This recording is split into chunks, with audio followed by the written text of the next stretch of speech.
기도하겠습니다. 사랑과 은혜가 충만하신 하나님 감사합니다. 오늘도 하나님의 은혜로 이 자리에 함께 모여서 주의 말씀을 나눕니다. 지혜가 부족하고 능력이 부족한 이들 한 주간의 고된 삶의 자리를 감당하면서도 오늘 이 시간을 기억하고 함께 모였습니다. 현장에서 또 온라인에서 우리가 함께 모여 말씀을 마주할 때에 우리 가운데 내주하시는 성령께서 그 말씀을 조명하여 주시고 그 말씀을 바르게 이해하고 그 말씀으로부터 힘을 얻어서 힘들고 어려운 세상 가운데 하나님의 사람으로서 늘 승리하는 삶을 살아갈 수 있도록 주님 도와주시옵소서. 오늘도 이 자리를 기억하고 있으나 각자의 삶으로 함께하지 못한 이들이 있습니다. 하나님 그들을 긍휼히 여기시고 하나님의 계획 가운데 세우신 그곳에서 하나님의 선한 영향력을 나타내는 믿음의 도구로 쓰임받게 하시옵소서. 오늘 이 수업의 시종을 주님께 의탁드리오며 우리 구주 예수님의 이름으로 기도합니다. 아멘. 예. 이거는 내리고 잠깐만요.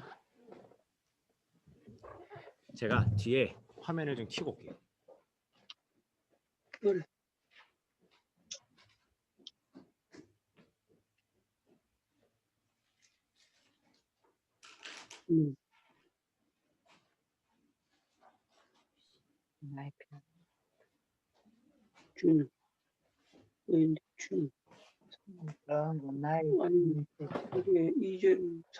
제가 하루 종일까지는 아니지만 점심 먹고 나면 와서 세팅도 하고 이것저것 준비했는데 꼭 임박하면 뭔가 일이 생겨요. 그래가지고 늘 뛰어다녀야 됩니다. 그러니까 이게 머리가 좋더니 센스가 있으면 좀 덜 뛸 텐데 참 쉽지 않은 것 같습니다. 여러분 우리 지난주 60편까지 했어요, 그죠? 60편까지 네. 진행을 했고요. 그리고 됐어. 오늘 61편부터 수업 진행하겠습니다. 61편부터요. 자, 여러분 61편의 장제목 뭐였죠?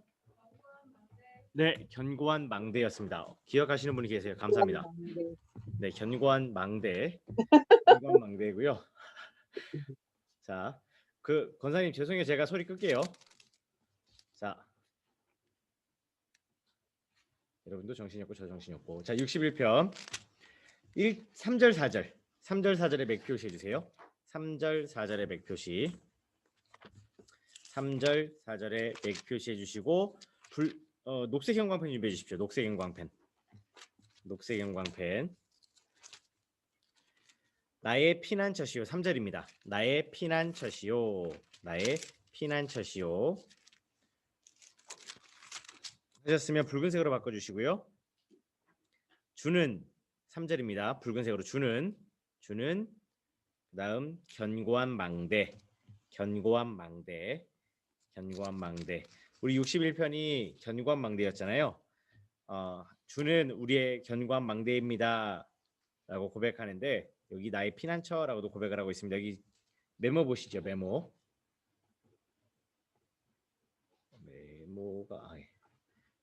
60편의 3절의 메모를 보면요. 성도를 보호하시는 하나님의 완전성을 강조한 표현입니다.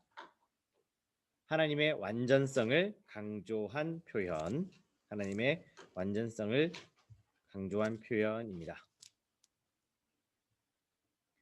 그러니까 어떤 이게 늘 해당되는 부분은 아니지만 그러니까 망대라고 하는 게 역할이 방패 역할이라기보다는 높은 곳에서 현장을 바라보고 현장의 상황을 명확하게 인식해서 바르게 대응할 수 있는 그런 역할을 하는 곳이잖아요. 망대라는 곳은 그런 곳입니다. 망대에 있다고 해가지고 안 죽는 거 아니에요. 망대에 있어도 잘못하면 죽습니다. 활에 맞아 죽기도 하고 불타 죽기도 하고 떨어져 죽기도 하고 죽으려면 얼마나 죽을 수 있는데 여기 그렇게 표현한 이유는 뭐냐면 우리는 우리의 시선으로 볼 때 볼 수 있는 시야가 한계가 있다는 거예요. 확실히 현장 이제 필드에서 싸우다 보면 거기서 볼 수 있는 그 역량은 상당히 생각보다는 좁습니다. 그런데 망대와 같이 높은 곳에서 내려다보면요.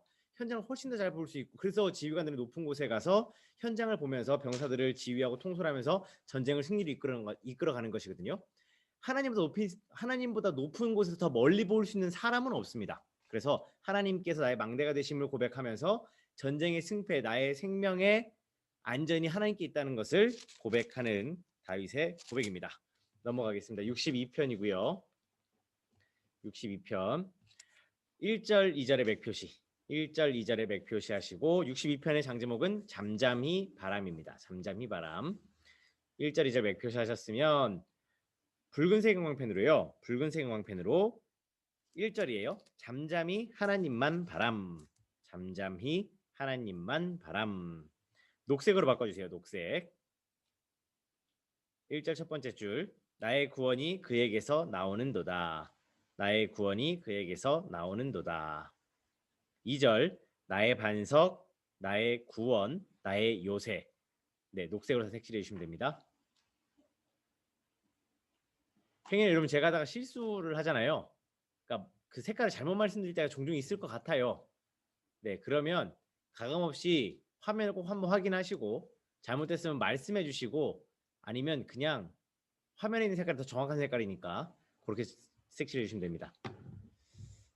안 그러려고 그러는데요. 자꾸 왔다 갔다 하다 보면 저도 모르게 잘못 말할 때가 있어요. 자, 여기 메모 볼게요. 잠잠히 바라다의 뜻은 이라고 되어 있습니다. 질문이에요. 잠잠히 바라다의 뜻은 첫 번째 단순한 침묵이 아닙니다. 그러니까 입을 물론 이제 잠잠하다라고 하는 건 말을 어떤 소리를 내지 않고 행동을 하지 않고 그 자리에 이렇게 머무는 것을 의미하는 단어인데 여기 단순히 침묵을 의미하는 게 아니에요. 두 번째, 조용히 기다리는 중에 하나님의 뜻에 전적으로 복종하는 자세를 의미합니다. 즉 그냥 아무 말 안 하고 가만히 있는 것을 의미하는 것이 아니라 수동적으로 가만히 있는 것을 의미하는 게 아니라 가만히 있되 잠잠히 있되 거기서 하나님의 역사를 기대하면서 기다리는 거예요.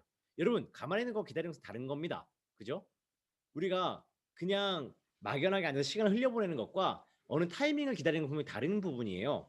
여기 보면 말씀 실력과 기도 능력을 준비하면서 하나님의 때를 기다리는 것이라고 부연 설명되어 있습니다. 성도에게 필요한 자세가 바로 이런 자세예요.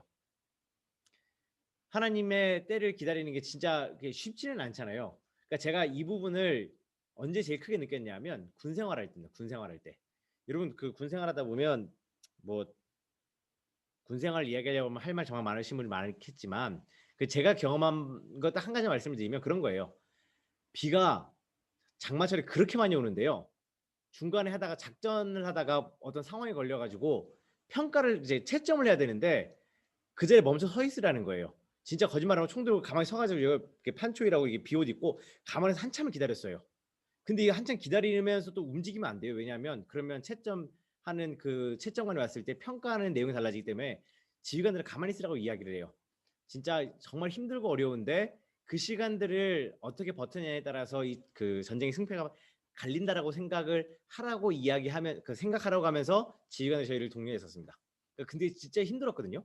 그런데 그거 잘 견뎌내고 어쨌든 이탈하지 않고 잘 해가지고 이기니까요. 그 다음에 집에까지 걸어가야 되는데 40km를 걸었기 때문에 걸어서 복귀를 해야 되는데 그 대대평가에서 우승했다고 그날은 없는 차를 불러다가 집에 데려다 주더라고요. 얼마나 감사했는지 모릅니다.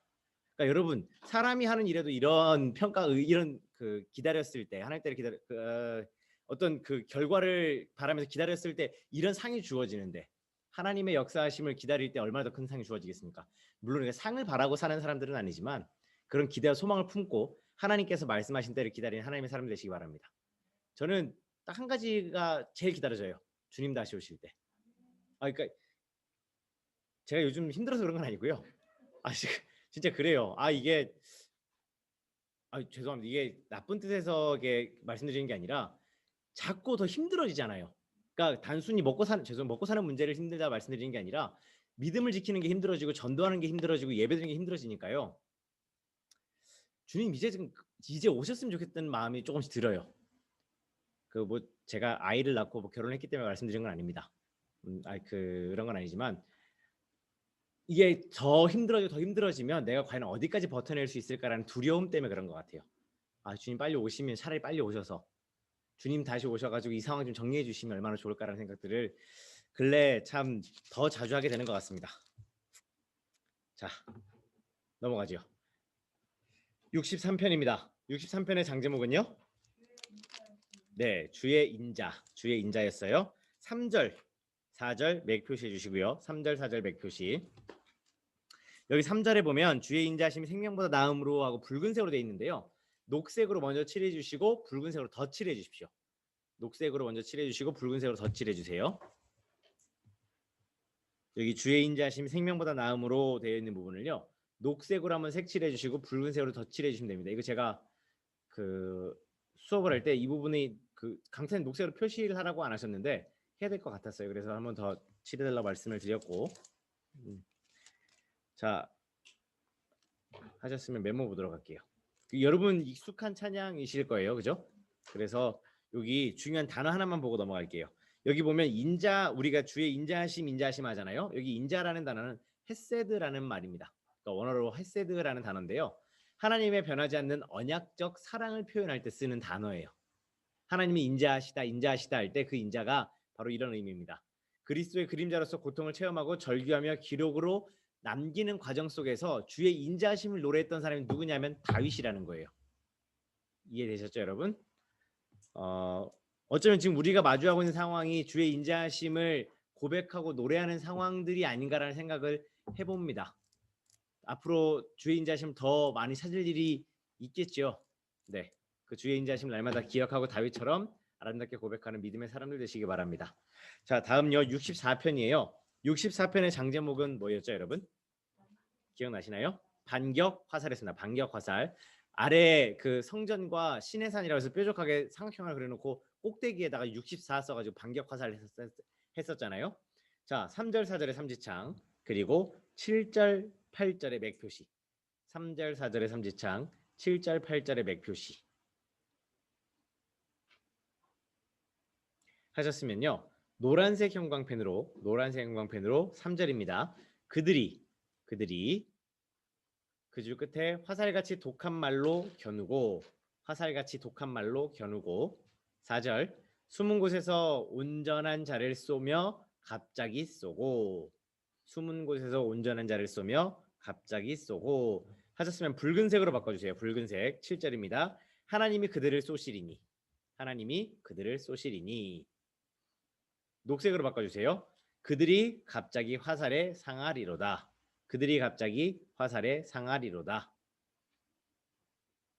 하셨습니까? 하셨으면 메모 볼게요. 이거 처음에 장제목만 보고 저도 좀 갸우뚱했는데 나중에 내용을 보니까 정확하게 이해가 되더라고요. 여기 7절 8절에 보면 첫 번째 메모 보세요.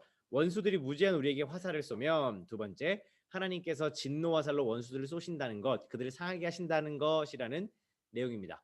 앞에 3절 4절에 보면 화살과 같이 독한 말로 우리를 겨누고 숨은 곳에서 온전한 자를 쏘며 갑자기 쏘며라고 되어 있죠. 그러니까 우리를 대적하는 사람들이 우리를 해하게 하는 부분들을 묘사하는 거예요. 그렇잖아요, 여러분. 물론 예전에 전쟁할 때는 앞에 누구 나와라 그래서 공개적으로 싸우기도 하지만 그 전쟁을 어떤 더 좋은 성과를 내기 위해서, 혹은 내가 불리할 때는 어떤 그 전술의 하나로 기습을 할 때가 있어요. 여러분, 지금 이 상황은 기습을 받았을 때 상황인데 나는 잘못이 없는데 나의 원수들 또 대적들이 나에게 이렇게 했을 때 내가 그들에게 해야 하는 것은 극히 일부겠지만 하나님께서 그것을 그냥 보지 않으시고 하나님께서 친히 갚아주신다라는 거예요. 그만큼 하나님 나를 사랑하시고 나를 보호하신다라고 하는 믿음이 있었습니다. 다윗에게는. 아시겠죠? 누군가가 우리 그 52장에서 봤지만 간사한 여로 우리를 상하게 할 수 있어요, 여러분. 마음이 찢어질 때가 있고 상할 때가 있습니다. 그럴 때 거듭 말씀을 드리지만 여러분이 내가 죄로받았으니 말로 갚아야지 그러고 갚아주지 마시고, 네, 하나님께 간구하십시오.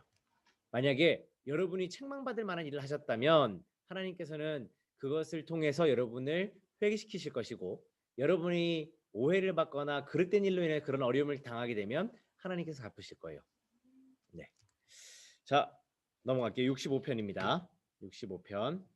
65편의 장제목은요, 시온, 맞아요, 죄송해요, 주의 뜰의 삶이죠. 제가 잘못 봤습니다. 주의 뜰의 삶.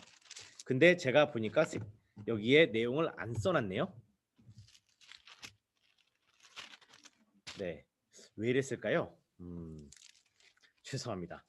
65편의 4절 5절에 맥 표시해 주시고요. 4절 5절에 맥 표시해 주시고 붉은색 형광펜 준비해 주세요. 붉은색 형광펜. 이걸 왜 빼먹었지? 자, 4절 5절에 맥 표시해 주시고 붉은색 형광펜으로 4절입니다. 첫 번째 줄, 주의 뜰에 살게 하신 사람은 복이 있나이다. 주의 뜰에 살게 하신 사람은 복이 있나이다. 하셨으면 녹색으로 바꿔주세요. 녹색. 바꾸셔서 그 아랫줄이에요. 주의 성전의 아름다움으로 만족하리이다. 주의 성전의 아름다움으로 만족하리이다. 예, 녹색으로 색칠해 주십시오. 하셨으면 메모 보도록 할게요. 메모. 자, 첫 번째. 우리는 이런 축복을 받은 사람들입니다. 어떤 축복인가요, 여러분? 주의 성전에 주의 뜰에 살 수 있는 사람들이에요. 그러니까 그 뜰이라고 하는 위치가 그렇잖아요.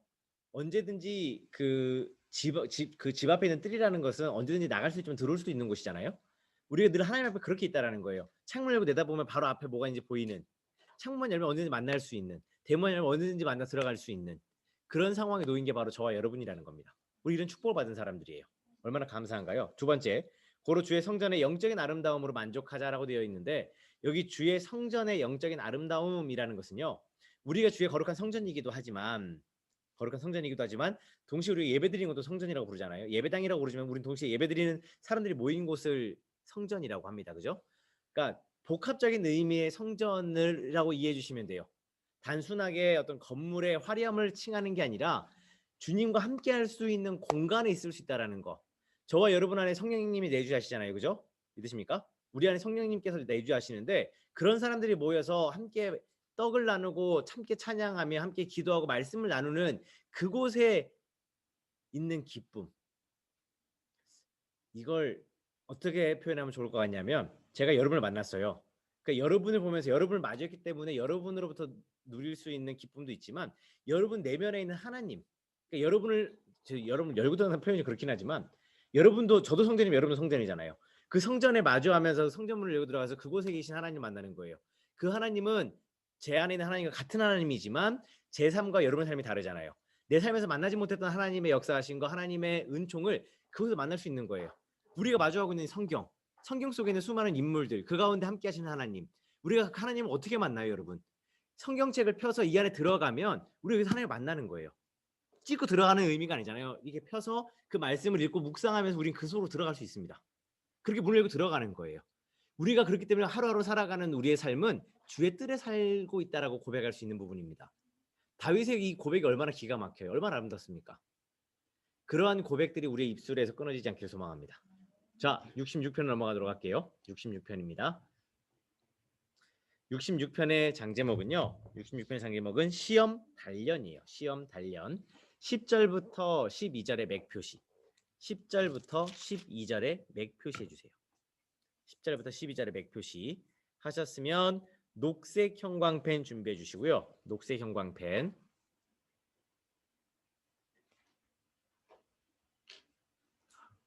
아니구나. 녹색 형광펜. 자, 10절입니다. 우리를 시험. 그 다음 우리를 단련. 은을 단련함 같이. 11절. 우리를 끌어 그물에 걸리게. 11, 그 다음 어려운 짐을 우리 허리에 메어 두셨으며. 12절. 사람들이 우리 머리를 타고 가게 하셨나이다까지. 녹색으로 색칠해 주십시오. 하셨으면 붉은색 형광펜 준비해 주시고요. 붉은색. 12절 두 번째 줄이에요. 불과 물을 통과하였더니 우리를 끌어내사 풍부한 곳에 들이셨나이다까지. 불과 물을 통과하였더니 우리를 끌어내사 풍부한 곳에 들이셨나이다. 하셨으면요. 우리 메모 보도록 할게요. 네, 여기 66편에 질문돼 있어요. 축복 현장으로 인도하는 원리는, 여기 누가 인도하시는 건가요? 누가 인도하는 건가요? 하나님께서 우리를 인도하시는 원리라는 거예요. 불과 물의 고난 터널을 통과시킨 후 풍부한 곳으로 인도라고 되어 있습니다. 여러분, 이건 어쩔 수 없어요. 이건 물론 하나님께서는 무소불위하시면 어딘지 머무르시지만 우리는 그런 존재가 아니잖아요. 우리는 물이 풍성한 그 시냇가로 가려면 어쩔 수 없이 높은 산을 지나야 하고 험한 골짜기를 건너야 합니다. 그래 그것을 다다를 수 있어요. 다만 우리는 그곳이 어딘지 몰라요. 그래서 양이 그 목자의 음성을 듣고 목자를 붙쫓아서 그 목자를 따라 그곳을 쫓아가는 것처럼 우리는 하나님을 쫓아서 그리 갈 수 있습니다.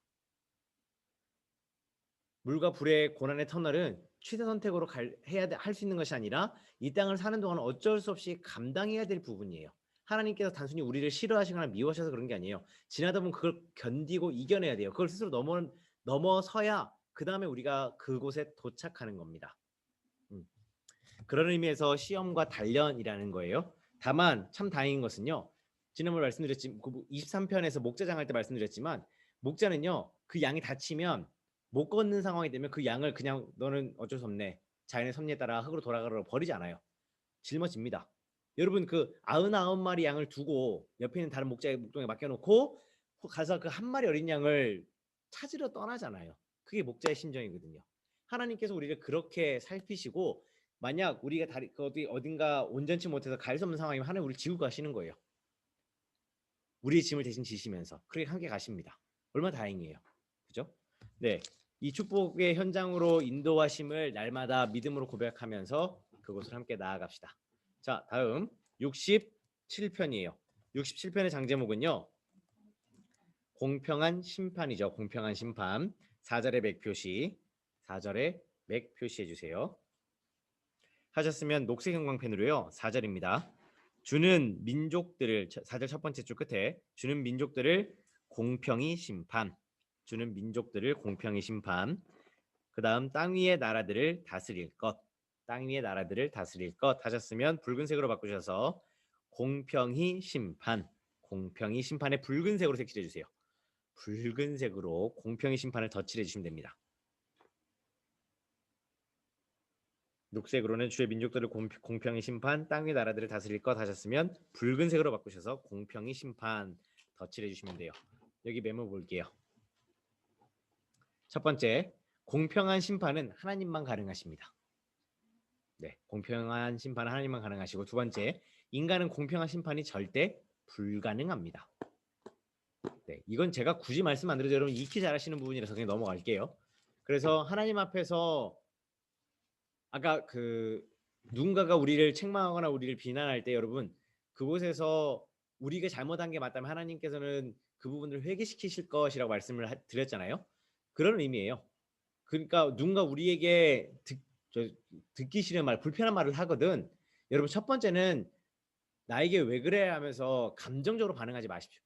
이건 제가 이제 부탁드릴게요. 물론 욱하죠. 속상하죠. 그런데 그때 감정을 다스리는 지혜를 하나님께 늘 구하십시오. 그래서 감정적 어떤 상황이 내게 주어졌을 때 그것을 감정적으로 어떤 즉흥적으로만 대응하다 보면요. 거기에 담겨 있는 중요한 사인을 놓칠 때가 있어요. 하나님의 마음을 놓칠 때가 있습니다. 그걸 가장 잘 캐치했던 사람이 누구냐면 다윗이에요. 그렇죠? 다윗은 그런 부분 정말 잘 캐치했거든요. 나단이 와서 책망할 때 물론 선지자 책망하니까 얼른 넙죽 엎드렸지만 그 아이의 죽음 그 이후에 아이가 아파서 죽게 되었을 때 그 아이의 죽음 앞에서 그 사인을 명확하게 캐치하고 자기가 해야 할 일과 할 수 없는 일과 해야 될 일을 명확하게 구분했었어요. 다윗은 늘 그런 훈련을 했던 사람이고 그렇게 준비가 된 사람입니다. 우리가 그렇게 준비되어야 되고요. 그렇게 준비될 때 이 땅 가운데 하나님께서 맡기시는 귀한 일들을 감당할 수 있어요. 나중에 우리 시편 3권쯤 가면 충성된 부분들에 대한 고백들이 종종 나오는데 그때 요셉의 이야기를 다루게 될 거예요. 그러니까 결론적으로 쉽게 말씀을 드리면 준비되지 않은 사람을 하나님 쓰실 수는 있지만 그 범위는 늘 제한될 수밖에 없어요. 무슨 말인지 아시죠? 그렇기 때문에 하나님께서는 그 사람을 시험과 단련을 통해 준비시키는 것이고 그 단련을 통해서 더 높은 곳으로 나아갈 수 있도록 하나님 길을 열어주십니다. 그 과정에 있음을 늘 기억을 하시고 하나님 앞에서는 늘 이런 공평히 심판하시는 하나님 앞에서 늘 겸손할 수 있는 여러분 되시기 바랍니다. 다음 68편입니다. 여러분 68편 68편의 장제목은요. 우리 짐 지심이에요. 아까 말씀드렸죠. 하나님께서 우리 짐을 지어주신다고. 그래서 우리가 시험 단련을 감당해야 될 때도 우리가 못하는 상황이 되면 주님 대신 지어주시고 같이 가는 거예요. 여러분. 비록 우리는 끌려가는 것 같고 우리 의지로 아무것도 할 수 없는 것 같지만 결국 그때에도 우리 주님은 우리를 어깨에 둘러매시고 함께 산도 건너시고 골짜기도 지나십니다. 자, 여기 19절과 20절의 맥표시 19절과 20절의 맥표시 해주시고 녹색 형광펜 준비해 주세요. 녹색 형광펜 19절 첫 번째 줄 우리 짐을 지시는 주 우리 짐을 지시는 주 우리 짐을 네 맞아요. 없어서 제가 덧칠해서 지금 말씀드리는 거예요. 그래서 말씀드리는 겁니다. 녹색으로 색칠해 주세요. 우리 짐을 지시는 주. 강사님 녹색 얘기를 안 해주셨는데 이거 매기기도 하고 제가 녹색으로 표시해야 될 부분을 찾아서 한 거니까 녹색으로 색칠해 주세요. 우리 짐을 지시는 주 하셨으면 붉은색으로 위에 날마다 우리 짐을 지시는 주 덧칠해 주시면 됩니다. 그리고 같은 내용이니까 너무 안타까워하지 마시고 네 해주시면 됩니다. 자 메모 볼게요.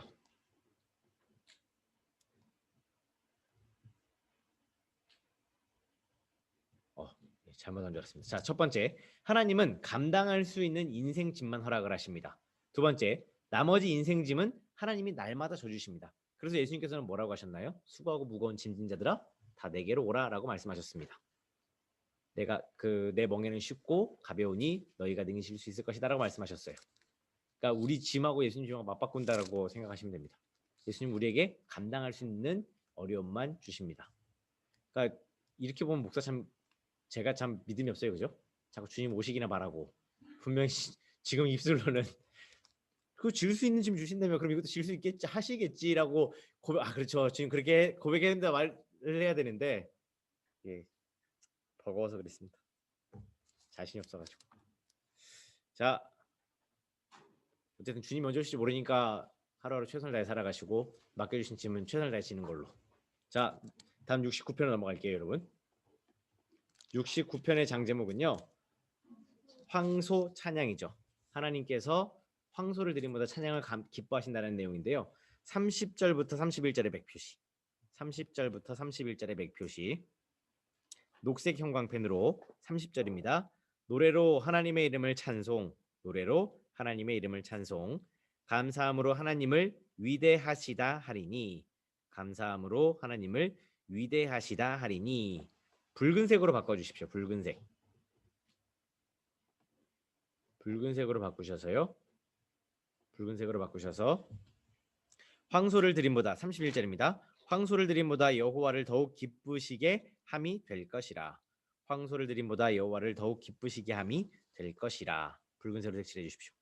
하셨으면 여기 질문 볼게요. 감사 찬양의 귀중함은? 이라고 질문돼 있을 겁니다. 감사 찬양의 귀중함은 되어 있는데 답을 보세요. 첫 번째, 감사함으로 드리는 찬양이 황소를 드림보다 하나님을 기쁘게 한다라고 되어 있고요. 두 번째, 감사 찬양의 귀중함을 깨달아서 감사 찬양에 힘쓰는 자가 되자라고 되어 있습니다.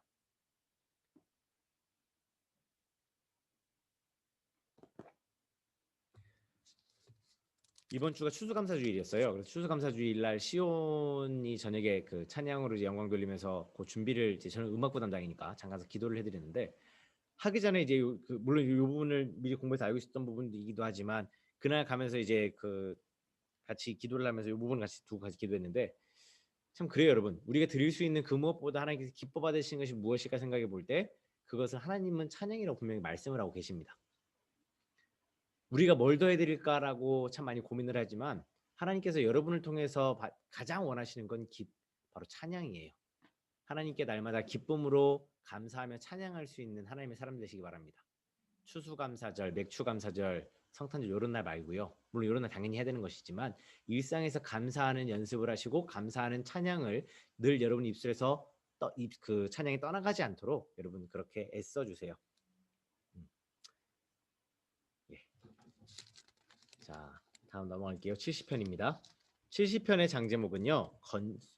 신속한 구원이죠. 신속한 구원. 1절 맥표시입니다. 1절의 맥표시, 5절의 삼지창 표시인데 일단 1절의 맥표시 하지요. 1절의 맥표시 해주세요. 1절의 맥표시 하셨으면 녹색 형광펜으로요. 첫 번째 줄 나를 건지소서. 나를 건지소서. 붉은색으로 바꾸셔서 속히 나를 도우소서. 속히 나를 도우소서 하셨으면 메모를 먼저 보도록 할게요. 여기 보면 목숨이 몹시 위급한 상황에 처해 있음을 알 수 있음이라고 되어 있는데 지금 누구의 목숨이냐면 다윗의 목숨입니다. 지금 되게 급한 상황인 것 같아요. 그래서 아까 말씀드렸다시피 5절 그러니까 지난번에 우리 수업할 때 말씀드린 것처럼 5절의 짧은 표현이에요. 그러니까 얼마나 긴박했는가를 유추해 볼 수 있는 내용입니다. 여기 5절로 넘기셔서요. 5절에 삼지창 표시해 주시고 노란색 형광펜으로 한번 더 색칠할게요. 노란색 형광펜으로 첫 번째 줄 속히 내게 임하소서. 노란색입니다. 속히 내게 임하소서. 속히 내게 임하소서. 노란색으로 표시해 주시면 됩니다. 하셨습니까? 그러니까 속히 내게 임하셔서 나를 건져주소서라고 신속히 나를 구원해 주소서라고 간구하고 있는 다윗의 고백이었고요. 71편으로 넘어갈게요. 71편의 장면 뭐였죠, 여러분? 버리지 마소서였습니다. 버리지 마소서. 제목이 상당히 자극적이에요. 버리지 마소서. 자, 9절에서 12절. 9절에서 12절의 맥표시. 9절에서 12절의 맥표시. 9절에서 12절의 맥표시. 하셨으면 붉은색 형광펜으로요. 붉은색 형광펜으로 9절 첫 번째 줄. 붉은색으로 먼저 할게요. 늙을 때에. 그리고 그 줄 중간에 내 힘이 쇠약할 때에. 늙을 때에 내 힘이 쇠약할 때에. 녹색으로 바꿔주시고요. 나를 버리지 마시며 나를 떠나지 마소서. 나를 떠나지 마소서. 녹색으로 색칠해 주십시오. 하셨으면 메모 볼게요. 왜 이렇게 표현을 했을까요? 첫 번째, 우리가 늙고 쇠약해지면 사람들은 나를 버리고 떠납니다. 여러분 죄송해요. 표현이 좀 그렇긴 하지만 뒷방늙은이란 얘기 하시지는 않아도 들어보셨죠? 예, 들어보셨을 거예요. 저는 예전에 어른들이 뒷방늙은이 무슨 말인지 몰랐는데 나중에 듣고, 그러니까 나중에 이해가 된 건 힘이 없어지고 이렇게 약해지면 자꾸 어떤 중요한 부분에 있어서 소외되기 때문에 그렇게 말씀을 하시더라고요. 저희 할머니가 그래도 조금 이렇게 기력 있으실 때는 여장부셨거든요. 제가 기억하는 건 그렇습니다. 큰아버지도 아버지도 할머니가 이렇게 하다가 이놈하고 한마디 하시면 제가 어릴 때 기억이지만 얘 어머니하고 아무 말씀 안 하셨어요. 할머니 카리스마가 상당했어요. 근데 할머니 이제 연세 드시고 기운이 많이 빠져서 제가 초등학교 고학년쯤 올라갔을 때 할머니가 이런 소리도 못 내시지만 뭐라고 얘기를 하니까 벌써 이제 어른들 반응이, 물론 이제 할머니 자꾸 이제 약한 소리를 하니까 이제 아버님 듣기 싫어서 그렇긴 했겠지만 뭐 엄마 그래서 막 얘기를 하세요. 그러니까 할머니가 그때 이렇게 우시는 게 아니라 이렇게 눈물 훔치시면 그러더라고요. 아이고 늙으면 죽어야지. 그 얘기를 하셨는데요. 그러니까 그때는 정확히 어떤 느낌인지 몰랐어요. 근데 그렇더라고요. 이게 모두에게는 전성기라는 게 있지 않습니까? 잘 나갈 때가 있어요. 물론 어떤 나이에 꼭 국한된 건 아니지만 사람들이 많이 찾아올 때가 있고 그 사람을 높여줄 때가, 그 사람들의 말에 귀를 기울일 때가 있는데 능력이 사라지거나 기력을 잃어버리거나 특장점을 잃어버리게 되면 그 다음부터는 사람들의 소리를 들어주지 않고 자연스럽게 소외되고 도태되는 모습을 참 많이 봅니다. 우리 보통 그걸 이제 어떤 생명이라고 표현하면 그렇지만 연예인이나 스포츠 그러니까 운동하는 운동선수들의 이렇게 전성기, 생명이 짧다라고 얘기하는 그런 부분이잖아요. 그래서 실제로 사람들이 나를 확 찾다가 어느 순간 갑자기 나를 딱 떠나버리면 거기서 찾아오는 소외감과 그 공허함을 이기지 못해서 그릇땡기로 나가는 사람들도 뉴스에 많이 나오곤 하는데 그렇습니다. 그런데 여기 보면 사람들은 나를 그렇게 버리고 떠났지만 두 번째 보세요. 하나님은 절대 우리를 버리지 아니하십니다. 이게 하나님과 사람의 가장 큰 차이점이죠. 왜냐하면 우리 하나님은 신실하시니까요. 한번 자녀가 된 자를 결코 버리시거나 소유된 것을 등한시하지 않으신다라고 하나님께서 말씀하셔서 시편 94편에 나오거든요. 하나님 그런 분이세요. 그런 하나님의 자녀였다는 게 우리가 얼마나 기쁘고 감사한 일인지요. 그죠? 내가 어려서 귀여울 때나 젊어서 힘이 있을 때나 후에 모든 것을 다 잃고 힘이 없을 때에도 하나님은 나에게 늘 동일하신 분이라는 거, 여러분 거기에 소망을 품고 늘 하나님만 바라보고 의지하시기 바랍니다. 자, 마지막 72편입니다. 72편 1절 2절의 맥표시, 1절 2절의 맥표시 해주시고요. 붉은색 형광펜으로 주의 판단력 색칠해주세요. 주의 판단력. 72편은 주의 판단력이잖아요. 그리고 녹색 형광펜으로 1절 왕에게 주시고 2절 주의 백성을 공의로 재판, 가난한 자를 정의로 재판,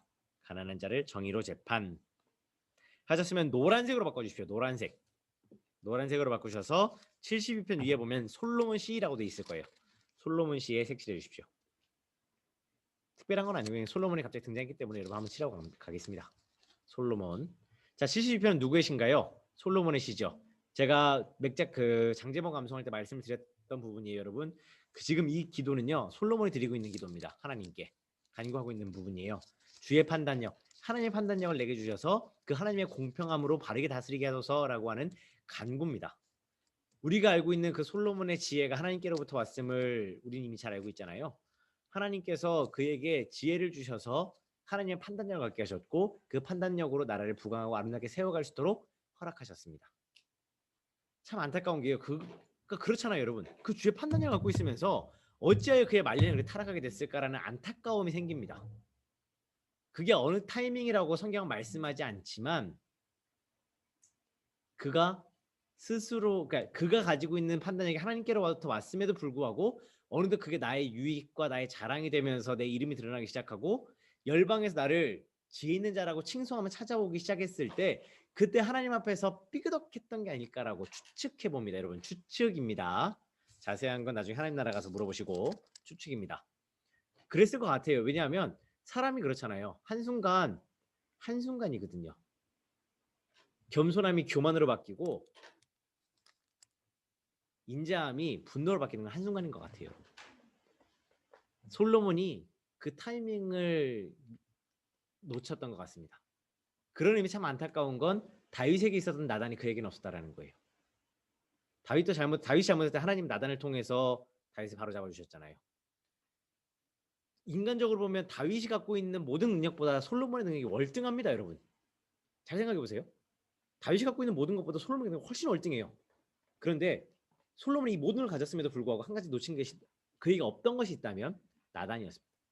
물론 이제 다윗 시대에 나단뿐만 아니라 더 많은 좋은 분들이 있었지만 제가 말씀드리는 건 돌이켜야 될 때 깨달아야 될 때 하나님께서 보내실 하나님의 사람이 그 주변에 없었다라는 거예요. 하나님의 주의 판단이 그에게 있었기 때문이기도 하겠지만 한편으로는 우리가 알 수 없는 안타까움이라고밖에 표현이 안 되는 부분이기도 합니다. 그런 의미에서 저와 여러분에게는 나단과 같은 사람이 있기를 소망합니다. 우리가 솔로몬처럼 될 수 있으면 참 좋겠지만 우리가 솔로몬 되지 않아도 나단이 있다면 우리는 끝까지 하나님 곁에 머무를 수 있어요.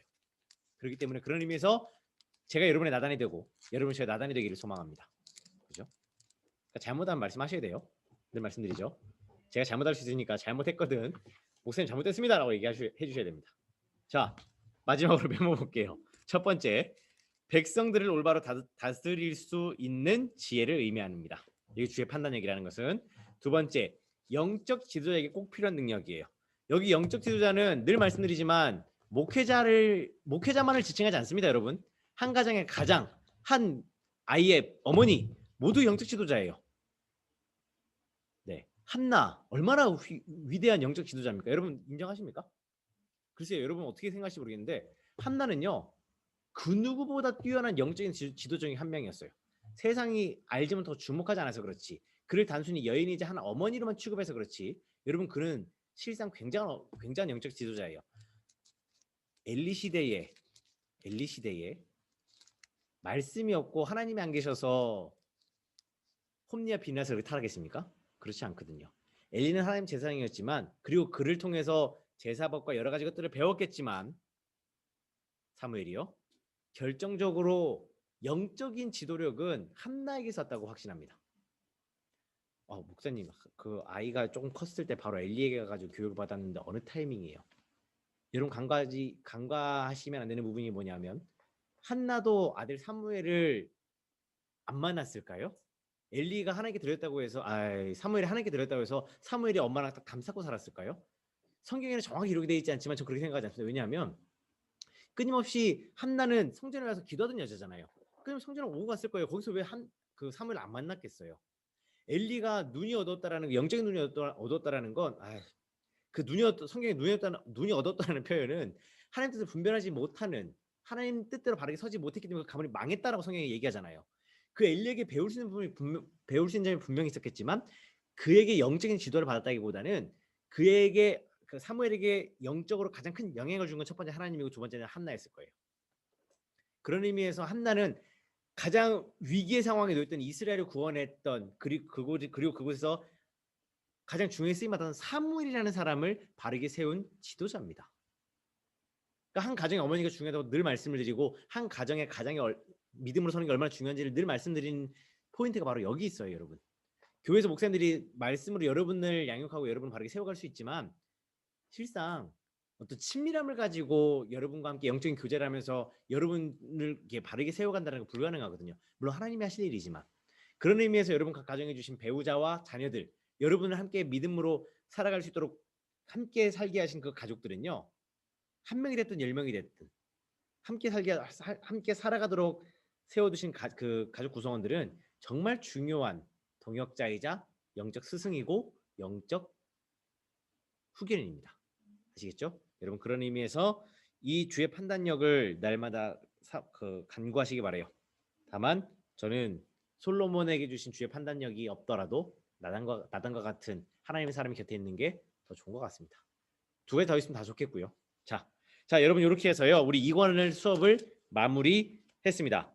제가 수업을 짧게 하면 혹시나 3권을 좀 할까 했는데 오늘 저 집에 일찍 가고 싶어요. 힘들어요. 그래서 오늘은 2권 여기까지 수업을 하고요. 다음 주 수업은 3권 장제목. 네. 그러면 될 것 같은데요. 지금 일단 8시 15분이고요. 네? 45분요? 저희 전선생님 저희는 수업 시간 1시간이고요. 종종 오버해서 1시간 반 하는 거지 저희 수업 시간들은 1시간이었습니다. 네. 이게 지금 그래서 제가 오늘 혹시나 빨리 하면 다음 요거를 저는 30분 안에 끝나면 요거를 조금 해서 할까 싶었는데 이게 3권이 짧아도 좀 돼요. 그러니까 이게 16장밖에 안 되는데 제가 이 앞에 시편 1권 2권 외운 것보다 시편 3권 외우는 시간이 훨씬 길었습니다. 오케이 불러드릴까요?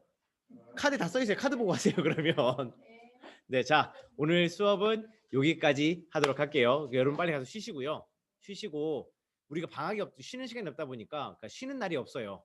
그러다 보니까 여러분 컨디션 체력 관리 잘 하셔야 되니까 오늘 여기까지 하도록 할게요.